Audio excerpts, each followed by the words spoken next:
Të nderuar miq, mirëmbrëma, takohemi përsëri në Fokus. Përgjithmonë Banaking. A do të vendos presidenti Trump paqen me Putin, i cili nuk është njeri që ka besueshmëri dhe kredibilitet? Do të vazhdoj me tarifat, pse u tërhoq nga Greenland me delegacionin e tij duke shkuar vetëm tek bazat ushtarake, dhe çfarë do të ndodh me të djathtën në Europë? Involved with that also, and Elon. Ka kohë që këtu në Amerikë, media e majt radikale kërkon atë lojën që të kapa, I got you. Times that we agree with each other. Në vogël ku jetojmë ne këtu, diskutojmë për shumë gjëra, ja çojmë content, borën përpara, teci përpara. Against the Houthis in Yemen is. There are other factors that would go into determining that classification. Në emisionin e përnatshëm këtu në Focus TV, të cilin e ndiqni edhe në focustv.net, kam folur për diçka. Duhet sqaruar.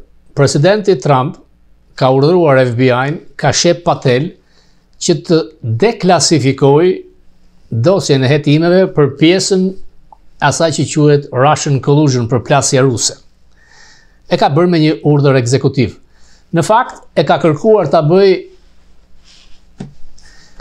edhe herën e fundit kur ka qenë president, në javën që është larguar, por kjo është ndaluar nga Joe Biden.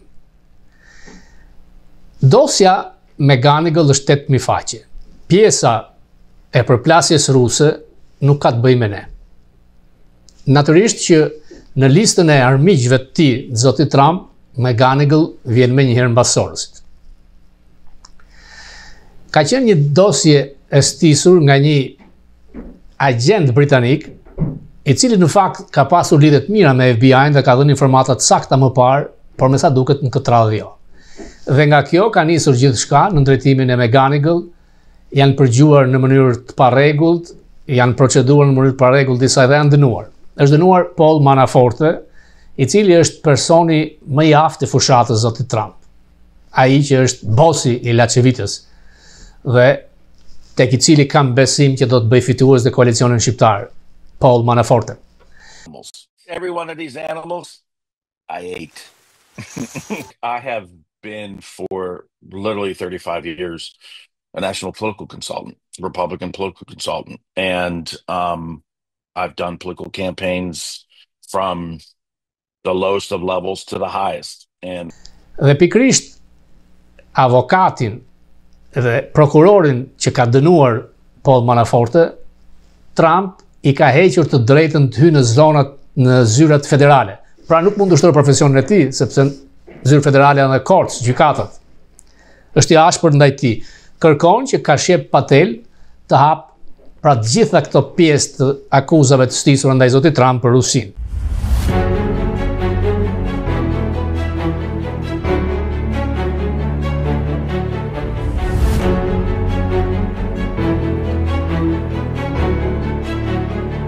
Dosja me Ganigel është 8.000 faqe përgjime. Përgjimet kanë qenë të mëdha, nuk ka qenë as zyra e New Yorkut, as zyra e Washingtonit që ka kryer hetimet, por është marrë dikush nga zyra në Kalifornia, aq sekret ka qenë. Me urdhën ekzekutiv të presidentit Trump, do të deklasifikohen nga dosja e hetimeve me lajme të stisura ndaj tij me dosjen ruse. Kaq është. Natyrisht që me Ganigel kanë qenë kryet e hetimeve dhe si shpërblim nga zyra e Washingtonit erdhi shefi kundër zbulimit në New York. U korruptua nga Edi Rama. Dosja me Ganigel është 8.000 faqe. Ka përgjime, janë të paktën 8 takime të përgjuara të zotit Rama, kryeministit të Shqipërisë. Kulmi arriti kur ai ka shkuar në zyrën e Ganigel në New York. 3 janë arsyet kur mund të shkosh tek zyra e shefit të kundër zbulimit në New York, i cili detyrën kryesore ka të përgjojë, të hetojë dhe të rekrutoj diplomatë e huaj në New York.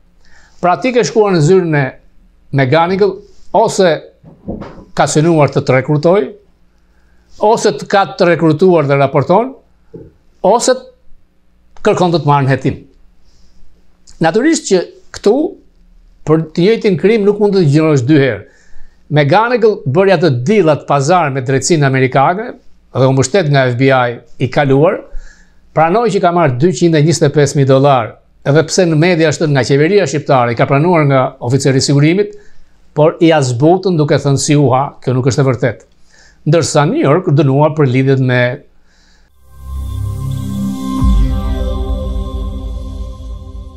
McGonigal was sent, yeah. Problemi është ky, ai bëri një pazar dhe u dënua 5 vjet. Shqiptarët mendojnë se çështja mund të rihapet përsëri. Si mendon, tani ke përvojë. Këtu nuk dënohesh 2 herë për të njëjtin gjë. Po quhet double jeopardy, nuk mund të dënohesh 2 herë për të njëjtin gjë. Nëse ti ke bërë një pazar, pazari është pazar, dënohet për double jeopardy. You can't be sentenced twice for the same crime, no. Dënuar për lidhjet me oligarkun rus. Në qoftë se gjyqi do të vazhdonte me të gjitha akuzat e tij, do të dënohej 30 vjet. Dosja është masive. Dosja ekziston. Spak duhet ta marr, mund ta ketë marr ose do ta marr. Kam pasur David Friedman, gazetarin e njohur investigativ, që mjafton një shkrim në gazetë dhe timet fillojnë. FBI di shumë. Rama u ndalua vjet. Është fakt. Kandili i Ramës ka kohë që ka filluar të shuhet. Do të kthejmë Meganit përsëri besoj javën tjetër me Dan Friedman. Skandali i përgjimeve të administratës amerikane në Signal. Nuk drejtohen departamentet me nxënës fillore. Nuk është një punë që ti training on the job, trajnohesh gjatë punës. Dhe hearing në Senat e Kongres ka qenë i ashpër. Fatën gjithmonë që të kem një mendje të ndritur të konservatorëve amerikan, John Bolton, i cili sqaron. Increase in its efforts against the Houthis in Yemen is important to them. We're lucky that nobody was able to get hold of this information and put American service members in danger. But even what they can see after the fact tells our adversaries a lot about how we do things. It does reveal intelligence sources and methods. When Mike Waltz said, well, we saw the terrorist target walking into a building with his girlfriend and that building is now collapsed. We didn't get that observation by watching Houthi television or reading Houthi newspapers. We got it in other ways. So there's a lot here that's very disturbing. And again, to me, I just couldn't understand and have yet to hear an explanation why everybody on that chat didn't simply use the incredible facilities that they have. Doesn't matter what you say, whether you're talking about what you've read in the newspaper or what you've seen through intelligence sources on the government. The deliberation as to whether or not we should launch a strike on another country, would you consider that classified information, Ms. Gabbard? Well, the information was not classified. I'm not talking about this. I'm just talking about Mediat anti-Trump janë gëzuar për historinë e rrjedhjes, Atlantic Magazine, me sa duket, antarët e administratës, duke përfshirë zëvendës presidentin Vance dhe sekretarin e mbrojtjes Hegseth, i lejuan redaktorit Jeffrey Goldberg të hynte në një diskutim rreth zhdukjes së terroristëve në lindjen e mesme.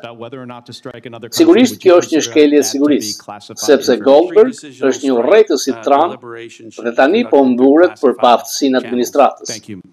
Të grumulluar janë dhe përdënues të tjerë Trumpit si ish sekretari i mbrojtjes Leon Panetta. Kur u pyet presidenti, nuk dukej të ishte në dijenit të situatës, por nuk e besoi se kjo është e vërtetë. Si ka mundësi që askush nuk tha asgjë kur po komunikonin në platformën Signal? Ambasadori Bolton për CNN tha që jam i shokuar, nivel i papranueshëm te çdo parashikimi. And why these senior officials, virtually all of whom are 24/7 able to get onto a secure phone, a secure video, a secure computer, why they would shift off of that for any reason to any commercial system. That's the original sin. Everything else after that just makes things worse. Ajo që të rëndit më shumë është ajo që shkruante J.D. Vance në chat, që nuk jam dakord dhe presidenti nuk e kupton fare situatën. Përgjithmonë Banaking.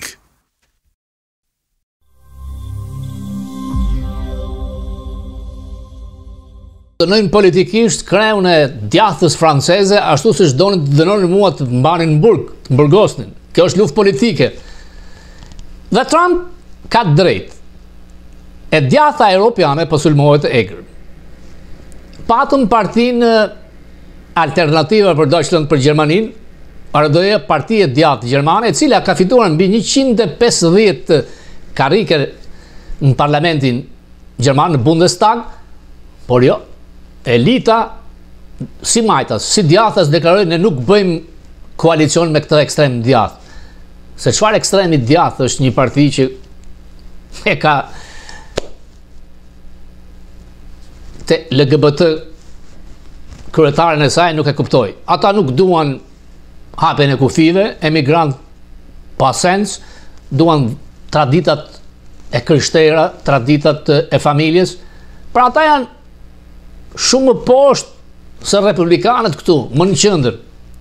Por jo, nuk duhen lejuar në pushtet. E patën bërë dikur dhe në Austri. Po në Rumani, kandidati për president, fitues, me një vendim të gjykatës supreme, i anullojnë zgjedhjet e para dhe nuk lejohet garoj në zgjedhjet e reja, sepse, kujdes, Russian collusion, si që akuzonin Trumpin këtu, nga disa reklama që janë bërë në internet nga organe ruse. Edhe kjo është skandalose. Pra kemi 3 raste, Le Penin, ARD-n dhe Rumunin.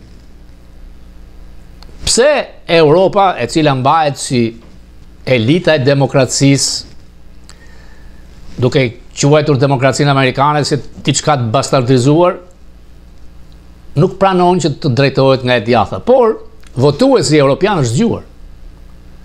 Kjo pa në Gjermani, kjo shikohet në Francë, humbën në Britani, sepse pati probleme pikërisht nga hapja pafund e kufirit, përdhunime, shkatrimi i forcave themeltare të kombit të madh. Por reziston në Ungari, edhe pse sulmet janë mëdha për të larguar Orban, i cili akuzohet edhe ai si diktator autoritar që mbetet i vetëm duke mbështetur këtë.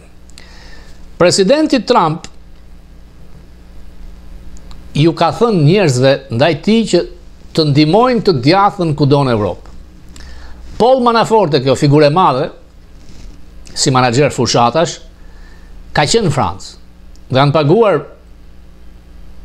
rreth $100 milion nga një miliarder atje për të mbështetur të djathtë. Ishte Steve Bannon gjithashtu. Rasti Lasivitës që vjen në Shqipëri, nuk dihet sa është paguar, nuk ka rëndësi, do të dalin, është pjesë e kësaj strategjie për të mbështetur frymën e krahut djathtë. Kam pasur një intervistë me John Aliten, mafiozin në thonjza shqiptar amerikan të Xhangatit, i cili me të vërtet tregon një redemption. Pra një njeri që dënohet, që ka qenë pjesë e një të kaluar të errët, por që shkon në kish, që jeton me situatën amerikane, mbështet si Trump, është zgjedhur antar i Këshillit në Englishtown, në New Jersey, por Alite mendon se do të garoj për Kongres vitin tjetër për republikanët. Zona aty është zonë e kuqe, zonë republikane. Me mua ndan të njëjtin mendim që i duhet kërkuar presidentit Trump që të fusin në agjendën e Shtëpisë së Bardhë edhe festimin e ditës kombëtare të Shqipërisë. 28 nëndorin ama. 28 nëndorin. Ndryshe, më mirë dalim në rrugë. 29 nuk është shqiptarëve, është një pjesë. Nuk po hy, se cili beson atë që duhet besoj, ata besojnë që e çliruan Shqipërinë nga gjermanët, le ta besojnë, faktet janë ndryshe, 28 i bashkon gjithë. John Alite ka kaluar nga shkelsi i ligjit në ligjvënës. Një zbatues i familjes krimit Gambino u betua muajin e kaluar si këshilltar që përfaqëson lagjen e përgjumur të New Jersey në Englishtown. Ai thotë, dini çfarë? Unë me të vërtet mund të bëj disa gjëra të mira.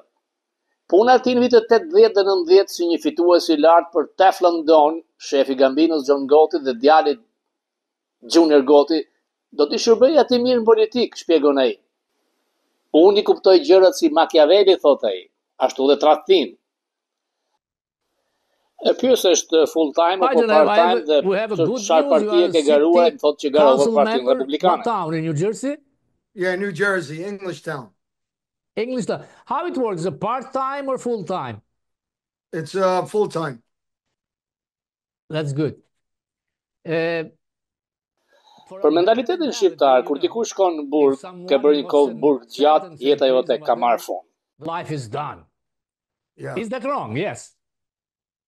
Well, I think it's wrong because you know, you got young people that make mistakes in their life. If you don't give them a chance at redemption, you're just telling them to continue on the wrong path and continue as a criminal. That's not a good focus for young people.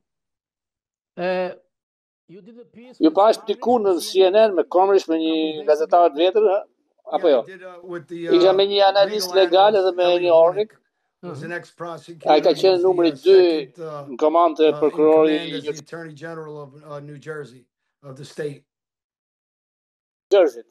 Si funksionon këtu të bësh antar I Këshillit Bashkiak, sepse nuk është në Shqipëri. Në Shqipëri kemi lista, këtu është me votime, fushat apo jo. Ne këtu kemi atë majorin e dobët dhe bëhen dhe emërime në Këshill që të vinë për të ndihmuar këtë bashki të vogël. Yeah, it's different. We have all a weak mayor here, and the council appoints and brings in to affect some of the things that we're trying to do in the borough. What is the role of the city council? Because çfarë roli ka antari I Këshillit? Këshillit qytetit, Këshillit Bashkiak. Në Shqipëri s'bën asgjë. Këshilli Bashkiak është si kongresi I qytetit apo jo? Kryesisht kështu, këtë borën e vogël ku jetojmë ne këtu, diskutojmë për shumë gjëra, ja çojmë content, borën përpara, teci përparoj.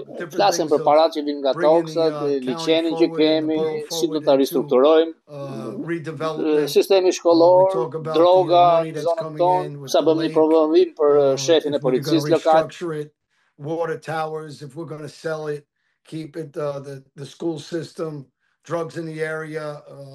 We just promoted one of the police officers to acting chief of police. So we vote that stuff in as council.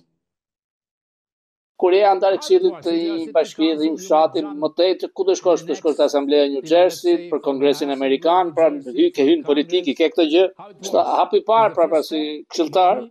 Yeah, the first step was here as a councilman. And I have aspirations to run for Congress next year. People are trying to get me to run this year. I think it's a little too soon. I think next year I'm going to throw my hat in a race and run for Congress. How the district goes Zona ku jetoj unë të shumë është zona e kuqe, republikan pra. Njerëzit tu janë e magët. Chacarelli do të garojë për guvernator këtu. Ai është në ditën e vijim me presidentin. Ne besojmë tek lufta e madhe ndaj krimit, por edhe për njeriu që rekuperohet. Ringjallet. Mos gabim. Ti e provon veten që ka bërë gjë siç unë kam rreth 15 vjet që bëj këto gjëra të mira tani. Dhe ata të vlerësojnë. Tough on crime, but they also believe in redemption. If you can prove that you've done the right thing, like I have for the last decade and a half, they'll embrace you, and they'll support you as long as you're doing the right thing and the right track for the young people. Herën e fundit që takuam ishte një vit e gjysmë besoj më parë në Shqipëri. Yeah, about a year and a half ago. Yeah. I miss you, man. You met Ke takuar presidentin Trump 2 vjet më parë, 3 vjet më parë në Mar-a-Lago. E kam takuar disa herë, kam bërë fushat për herën e parë. The second one I got very actively involved with the Albanian community. I brought mundova të sillja sa më shumë shqiptar tek rallit miting të Trumpit. Në shtet si New Jersey, shumica e shqiptarëve janë republikanë. I would say the majority of Albanians are Republicans and family values. Traditional, that is good. Yeah. Is any way that A kanë mundësi për të ardhmen, shiko, grekët kur kanë ditën e festës kombëtare bëjnë shtëpinë e bardhë, mundet që të shqiptarët ta festojnë ditën kombëtare tek shtëpia e bardhë. Herës tjetër që të takosh Trumpin duhet t'ia thuash, unë do t'i kërkoj Bill O'Reilly, sepse ai takon shpesh Trumpin, do t'ia kërkoj Bill O'Reilly që t'ia bëj këtë favor të Shqipërisë, të shqiptarëve. Mirë që më e the se nesër mëngjes kemi një takim pikërisht me disa për bërë këtë punë. Exactly for this. To bring Albania in for Independence Day and be recognized by the president at the White House. So we are discussing that now, and we're trying to get that done with some big leaders in the Albanian community alongside with me to try to facilitate that. So hopefully we do facilitate that this year. I will ask Bill O'Reilly to ask. Unë po ta them edhe një herë, unë personalisht do të them Bill O'Reilly, ai sa e ka takuar Trumpin para 2 javëve. Do të flas diçka tjetër. Kate Den, rastin me Ganigo, të korruptuar në FBI-t në You have an idea? Excuse me, I didn't hear that. Charles McGonigal was sent. Yeah. Problemi është ky, ai bëri një pazar dhe u dënua 5 vjet. Shqiptarët mendojnë se çështja mund të hapet përsëri. Si mendon, tani ke përvojë. Këtu nuk dënohesh 2 herë për të njëjtin gjë. Po quhet double jeopardy, nuk mund të dënohesh 2 herë për të njëjtin gjë. Nëse ti ke bërë një pazar, pazari është pazar, dënuar për një çështje. Double jeopardy, you can't be sentenced twice for the same crime, no. Dalin fakte të reja, mund të nisë timi apo jo. Ata kanë nevojë për fakte të reja dhe për njerëz të rinj që të vinë të dëshmojnë. The case might be open. Right, they need new evidence and new people to come forward with new charges, and yeah, you could me akuzat të reja, po mund të hapet. Pra me akuzat të tjera, different charges, different allegations, me fakte të tjera, different proof.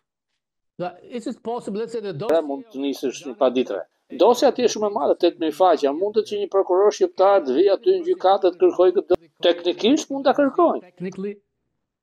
I mean, technically they could go ask again. Ato të pranohet kjo varet se çfarë do thotë gjykatësi. Varet në aspektin ligjor se çfarë letrash do dërgojnë ata këtu. It just depends on the legal aspects of what they're sending in paperwork. Ka lënë shihet keqe ekonomisë shqiptarë të ngatruar me një të korruptuar të FBI and an Albanian spy was involved. I don't know if you have an idea what happened. I mean, I don't know the technicalities of the case. I didn't read the case over. But yeah, nuk e di teknikalitetet e çështjes, pra nuk e di anën teknike të çështjes. Nëse shqiptarët dhe amerikanët duan të shikojmë gjëra të tilla. Jeta ime e kaluar, unë kam qenë i gjitur në krim, por 15 vjet të fundit unë jetoj në paqe. Kam ndryshuar. Unë besoj te Zoti, por edhe tek ligji. Dhe shumë njerëz thyen ligjin që këtu në dy vende duhet njerëz si unë që ta kapim pikërisht të ndalojmë këtë gjë. Against our country and both countries is you need people like myself that are on the right track to change some of this. I mean, to me it's terrible. This isn't crimes about individuals, it's crimes against countries. Si e shikon Trumpin 2? Trump 2.0. Ai votua nga 78 milion veta për të bërë pikërisht eksaktësisht atë që po bën. Ai solli me vete Elon Musk, i cili ka qenë independent ose majtas. To do exactly what he's doing. He promised what he was going to do. He's doing it. He's going after, he's brought in Elon Musk, who was actually an independent or leaned a little bit left, and the Democratic Party loved him. Partia Demokrate dashuron atë derisa ai pastaj kaloi këtë tani e urrej. Ata po shkonin si komunizëm, tu po ndalon lirinë e fjalës. Dhe ky e krijoi përsëri. Tani e sulmojnë të djegin makinat. Kush është dakord me këtë, kjo është gjë e gabuar. Liria e fjalës është themeli se çfarë është Amerika. Influencing violence. So, anybody that's okay with this is, there's something wrong, because, freedom of speech and independence of, of our people is what the basis of America is.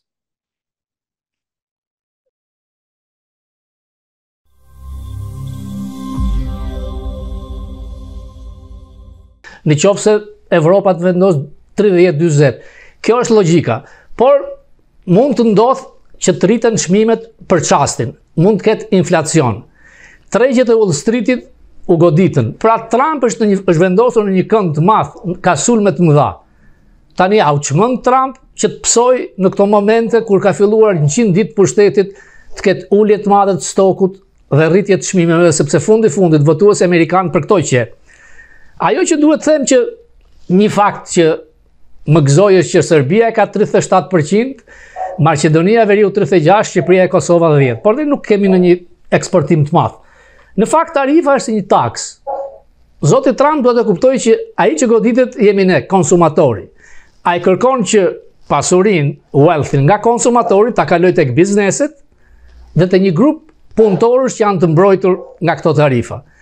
Por kjo do ta kthente Amerikën në vitet 50-60 sepse do të mungonte konkurrenca. Konkurrenca e bëri që të ecë të lëzonte ekonomia amerikane. Kur filluan makinat japoneze që hynin në këtë treg, po të mos kishte pasur konkurrencë, makinat amerikane do të kishin dalë jashtë loje të gjitha. Unë sot mëngjes, kur shkoja për Longalën me makinë, duke ngarë makinën, kot për kuriozitet pash sa makinat huaja kanë në autostradë.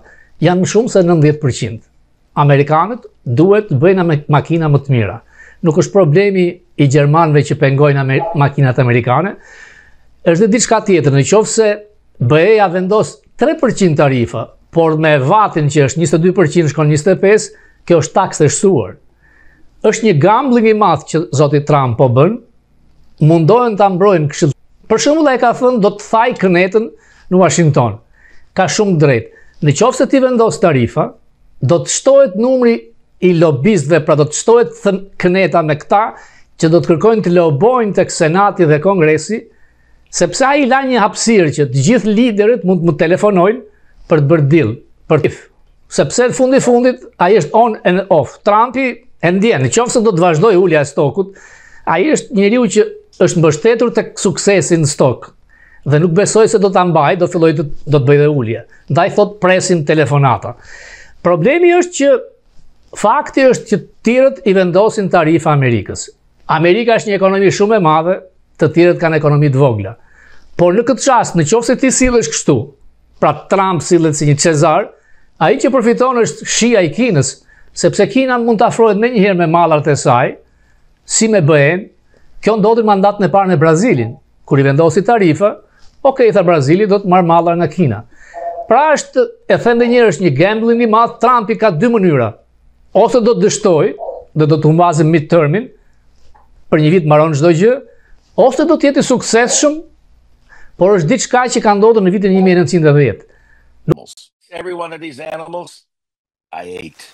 I have been for literally 35 years a national political consultant, Republican political consultant, and I've done political campaigns from the lowest of levels to the highest, and I've loved every minute of it. Yeah, actually, I don't think that the folks in Washington, or the press corps for that matter, were ready for it, although they should have been. Think back to the campaign and the amount of ground that the campaign covered, that the president covered on a daily basis, whether it was in a speech or a press conference, for instance. I mean, I remember the press conference he did in Mar-a-Lago that was over 2 hours long.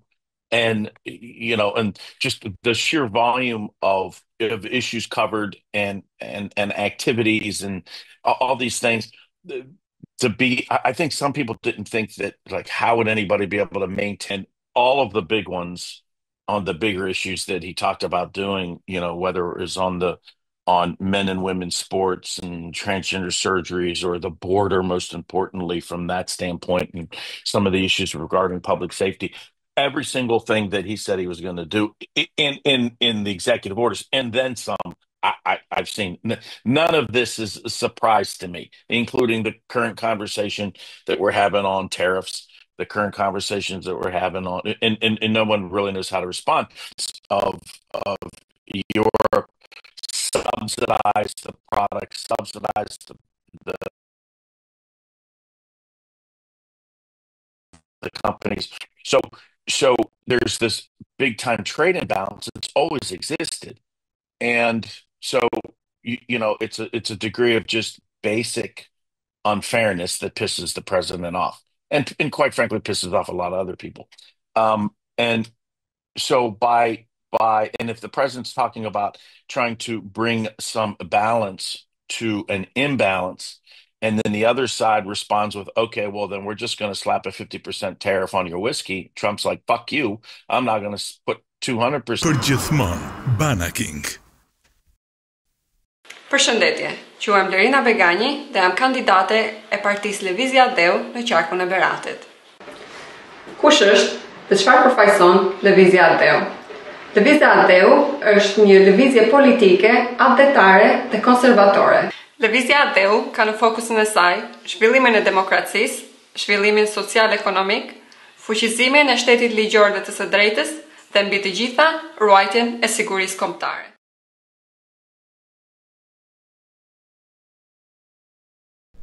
Ka kohë që këtu në Amerikë, media e majtë radikale kërkon atë lojën që të kapa, I got you.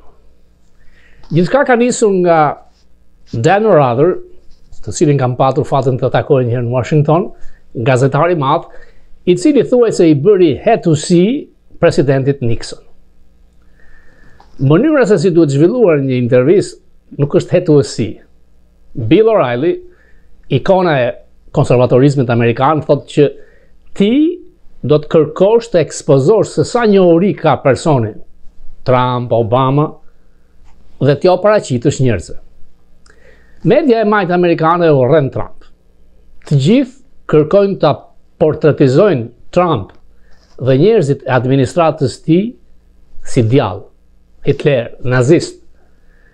Dhe për zgjedhjen tek emigrantët e palinshëm të deportuar, disa raste mizore, sepse ti kur deporton mbi 100.000 vetë, natyrisht do të ketë dhe probleme, ku dikush që nuk ishte të këto grupet të terrorit, si terrorist, u dërgua në burgjet e El Salvador. Urrëtia e madhe nuk ka fërën argument. Trump do të arrijë që ekonomia të ketë sukses, sepse çdo president republikan, kur vjen në pushtet, duke shkurtuar taksat, i jep mundësi ekonomisë të rritet. Do të qoftë se ai do të bëjë të paktën atë që bëri 4 vitet e para, do të jetë suksesshëm. Ka shumë të drejtë me tarifat, por nuk është çasti. 6 muaj ekonomia do ketë probleme, por tarifat simetrike, reciproke, janë të domosdoshme, sepse si BE-ja, si Kanadaja, si Meksika, kanë përfituar në kurrizat e Amerikës. Në lidhje me paqen me Putinin, Trump tha në pistë, jam i mërzitur me Putinin, po kush nuk është? Të gjithë janë. I vetëmi që mund të arrijë një paqe është. Ndërkohë ajo që po e dëmton janë sulmet e gjykatave, distrikteve lokale që kundërshtojnë urdhat e tij ekzekutiv. Ka pasur një hearing në Kongres pikërisht për të ndaluar këtë proces. Pra, Newt Gingrich, ish speaker i Kongresit, fantastik, i pari që realizoi balancin e buxhetit, kam patur fatin kur shoqëroja Pietro Arbënorin në Kongres të takoj këtë figurë të madhe, mbrojti idenë që nuk mundet që të kemi një gjykatës të vogël që të kundërshtoj presidentin e votuar, dhe ai solli shembujt e Lincolnit, Jefferson, sepse nuk është case gjyqësor që ti e kthen në një case kombëtar. Pra kanë të drejtë që të impeachin, që të shkarkojnë këta gjykatës të vegjël, por kjo nga ana e profesorëve thotë shkatërmtare, diktaturë, nuk është. Edhe Newt Gingrich sot në Kongres tha që, një gjykatës i distriktit të Washingtonit mund të kërkojë të kundërshtoj një vendim për VOA-n, USAID-in, emigrantët, por nuk mund të mbaj pa fund dhe procedurat shkojnë 3-4 muaj. Ai me njëherë do të shkojnë në gjykatën supreme. Dhe aty do të vendoset, ke drejt, nuk ke drejt, se është problem kardinal. Kryetari i gjykatës supreme, Roberts, gaboi kur tha që duhet lejuar me apel. Jo. Janë gjyqtar partizan, të majtë radikal, të emruar nga Clinton, nga Obama, të cilët gjejnë për shembull një gjykatës të majtë, mund ta gjesh në Minnesota, që nuk ka, në Kalifornia, në Hawaii, që të kundërshtojnë një urdhër ekzekutiv kombëtar. Dhe kjo bën që administrata mezit funksionoi dhe shumë vendime ekzekutive kthehen prapë siç ndodhin në mandatin e parë.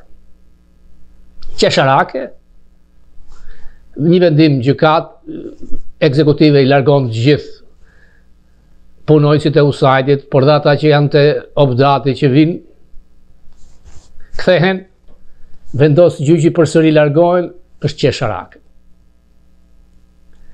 Kongresi ka drejt që të kaloj një ligj posaçërisht për këtë. Por problemet janë se të martën ka qenë zgjedhja 2 vendeve boshtë paraprake për kongres në Florida dhe gjykatës supreme. Ka rënë numri i të regjistruarve republikanësh, këmban alarmi në qoftë se republikanët nuk do të fitonin thellësisht siç fituan me Trump.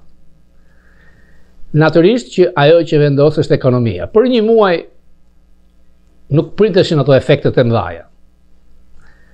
Fjalimi në fushatin Trump ndryshon nga realiteti, sepse administrata shumë e madhe në 2.4 milion vet janë bërë shkurtime, është e pamundur me emrimet politike që janë bllokuar, siç është rasti i Departamentit Amerikan të Shtetit, ku nuk ka kaluar asnjë nominim politik. Për 6 muaj do të ketë ambasador. E kam thënë disa herë, nga 1000 emrime politike rëndësore në të gjithë departamentet, herën e parë Trump kaloi vetëm 500. Këtë radhë nuk është më shumë se 100. Megjithatë, Trump ka shumë gjasa, shumë mundësi të vendoset krahas presidentëve më të mëdhenj. Është këmbgulës, është i hapur, është atipik, natyrisht që ka probleme karakteriale, Trump është Trump.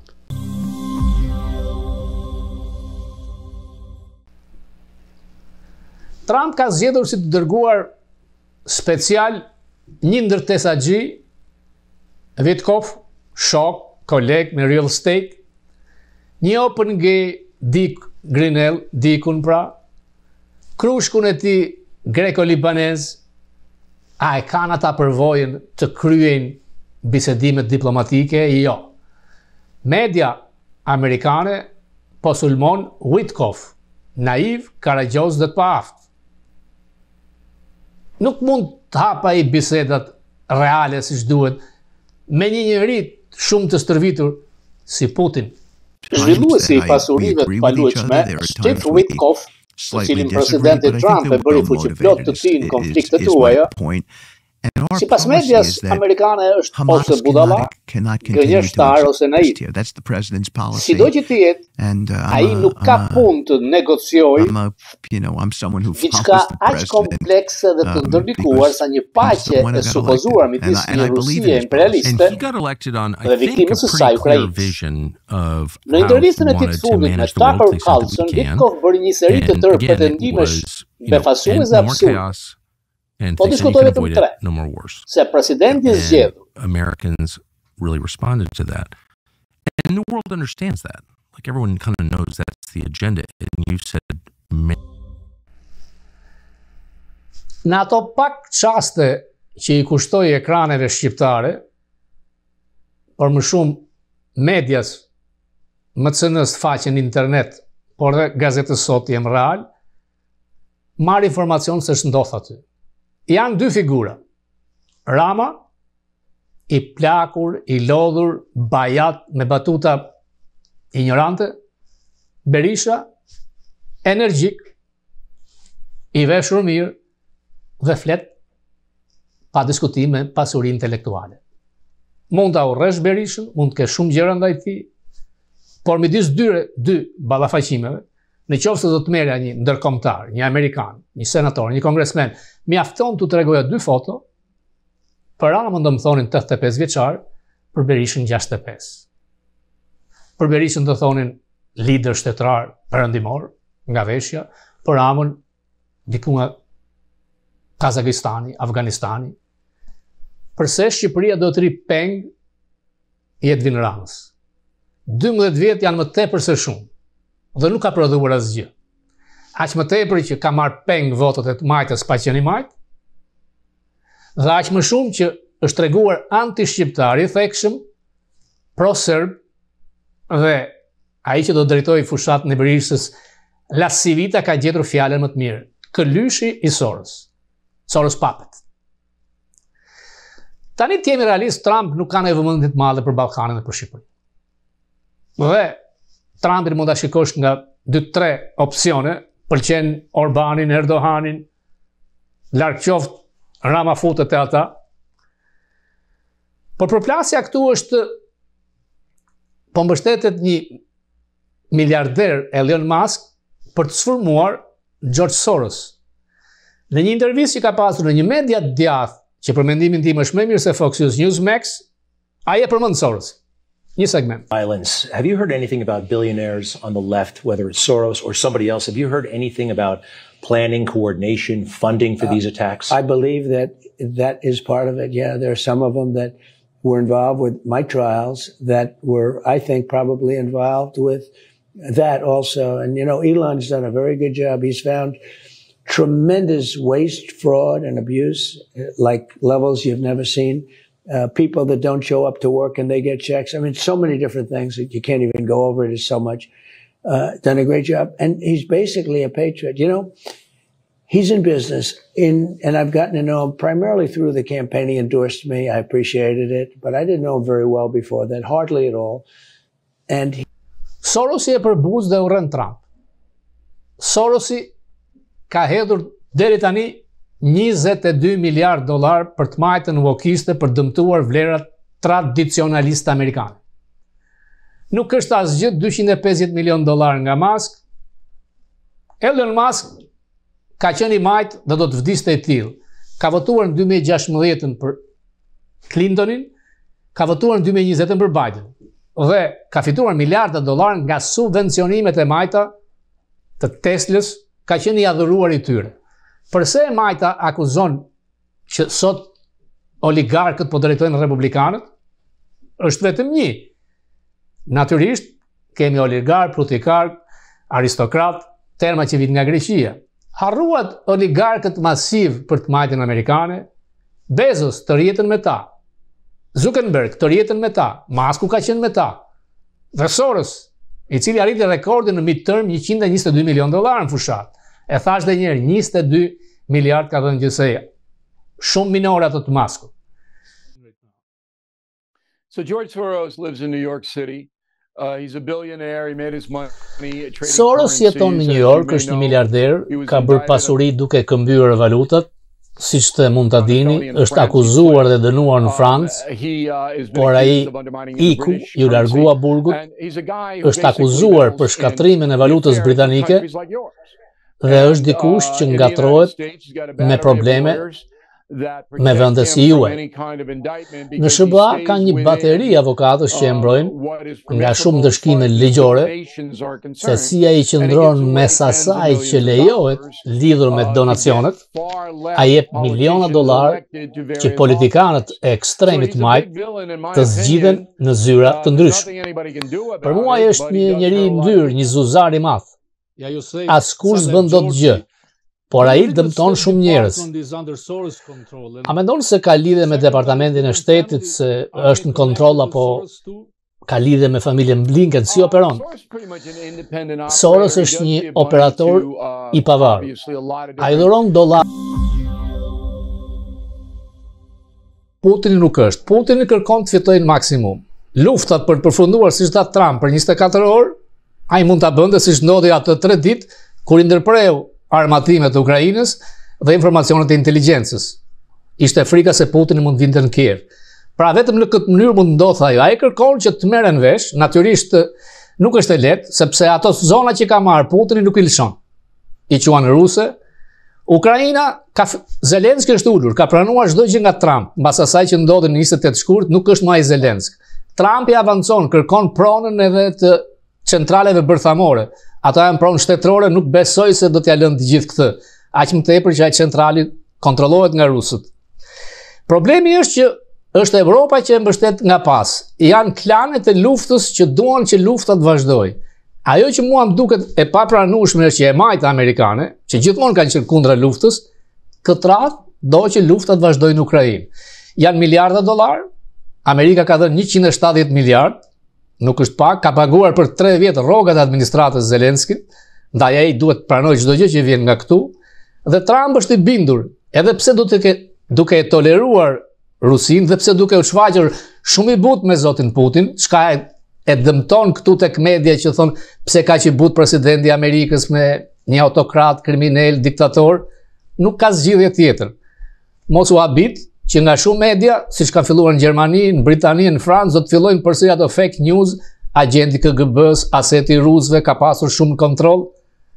Trump, edhe pse është president republikan, por shfaqet paqësor, sepse në mandatën e parë kërkonte ndihmë të kafshimit trojve tona të Kosovës. Fatmirësisht, tani le ta kërkoj me Ukrainën, me Rusinë, sa më larg diku Grinelli nga Kosova, aq më mirë për ne. Mua kjo më pëlqen, por Trump ka një problem që i xhams, nuk qëndron në një objektiv. Dhe ne këtu, amerikanët e votuan Trump as për Donbasin, as për Ukrainën, për kufirin jugor dhe ekonominë. Mos duket habi që 70% e amerikanëve mund të mos e dinë ku është Ukraina në hartë. Get an answer that he thinks is favorable to Russia. How about Kosovo? Çka për Kosovën? $1 ulje taksës për korporatat, çka indirekt do të rrisë prodhimin. Inflacioni ka rënë në krahasim, mbas edhe administrata e fundit nga fundi filloi të vepronte mirë. Trumpi ka dhënë përparësi për çmimet e puseve të naftës dhe deregulation, se ka pasur shumë rregulla nga demokratët. Ai thotë që për çdo rregull që ka firmosur Biden, 10 do t'i heqë unë. Republikanët, qoftë Trump, qoftë kushdo, sa herë që vinë pushtet, ekonomia jump, sepse duan qeveri të vogël, taksa të ulta, natyrisht që çmimet janë rritur, por ky vend krijon shumë punë, njerëzit punojnë fort dhe çdo njeri e ndërton jetën bazë të punës. E majta kërkon të ndryshme me atë DEI, këtu është gabimi i madh. Diversitet, përfshirje dhe barazi. Barazi si? Për një që s'punon, ose që të shkojnë në Harvard, ti si i bardh përsekutohesh sepse do t'i jepte më shumë përparësi afrikan-amerikanit, nuk duhet të jetë. Dhe administrata e Trump, jo vetëm që po i lufton, por zyrat federale nuk do të bëjnë biznes me ato kompani private që vazhdojnë me DEI. Kjo është një nga pluset e Trump me këtë qasje, plus me vlerave tradicionale të amerikanëve në familje. Kufiri thuajse është mbyllur, 96%, por Trump ka një problem me gjykatat. Janë 125 pa ditë gjyqësore ndaj administratës. Tani një judge në distrikt lokal të bllokojë një president që ka marrë 77 milion vota është nonsens. Tani ajo mund të shkojë me apel dhe Trumpi mund ta fitojë. Për shembull rasti i emigrantëve dhe refugjatëve që janë cilësuar si terroristë nga Venezuela. Del një judge dhe ndalon. Pse? Një gjykatësit, se gjykatësit tu zgjedhen nga presidentët. Të majtët zgjedhin të majtë, djathët këtë dihet. Sa herë që vjen një president i djathtë, të majtët fillojnë mësull me 100 gjyqe. Republikanët nuk e bëjnë. Do të shkojnë në gjykatë të lartë, por kalon kohë. Për shembull rasti $2 miliardë që i bllokoi Trump për USAID, dhe del një gjykatës distrikt lokal që thonë paguaj ti pastaj shkon në apel. Janë $2 miliardë. Kryetari i gjykatës supreme ka thënë që se ka një drejt të bësh impeachment, të shkarkosh gjyqtarët. Megjithëse duhen 2/3, dhe Trump, por dhe Musk janë ofendues nga gjykatësve specifik. Kryetari i gjykatës supreme, i cili është konservator, tha që nuk është kjo rruga, për 200 vjet drejtohu në apel. Është diçka që nuk shkon. Urdhrat ekzekutiv presidentit, për mendimin tim dhe analizëve këtu të mëdhenj thonë, nuk duhet të kundërshtohen nga një gjyqtar lokal distrikti. Duhet të ketë një mekanizëm tjetër. Sepse fundi ai ka një platformë, ka bërë premtimet elektorale dhe kërkon të zbatojë. Janë deportuar 40.000 me dosje kriminale. Ka drejt. Problemi pastaj me shkarkimet nga detyrat atyre që janë punonjës federal, kjo le vend për diskutuar. Sepse nuk mund të largosh njerëzit pa arsye, siç u thash, ka hequr ata që quhen probation, stazhier, por një stazhier mund ta heqësh kur nuk performon. Masku i hoqi pas një përgjegjësi dhe janë kthyer mbrapsht në punë 24.000 vetë. Kjo nuk është serioze. Rasti departamentit të arsimit, Education Department. Nuk mund ta shkrijë dot presidenti, se ka këtë power, e ka senati dhe kongresi. Në senat duhen 60 vota, nuk i ka. Por ka shkurtuar gjysmën. Trump është bombastik, hedh granata, ka hapur sulm, nuk tërhiqet nga Grenlanda, nuk tërhiqet nga Panamaja, trysni pa kuptim për Kanadan dhe kërkon që të hyjë në skenë të njëjtë si presidenti tarifave. Me tarifat ka të drejtë nëse janë simetrike. Nëse Kanada e vendos 300% për qumshin amerikan, e njëjta gjë duhet ndodh. 150% tarife edhe Japonia, i vendos India, edhe Korea e Jugut. Dhe përfitojnë kurrizët e Amerikës. 200 miliardë është deficiti me Meksikën, rreth 70 miliardë me Kanadan, 250 me Europën. Pse? Ndaj Amerika ka njohat $36 billion. Trump do ta ndalojë.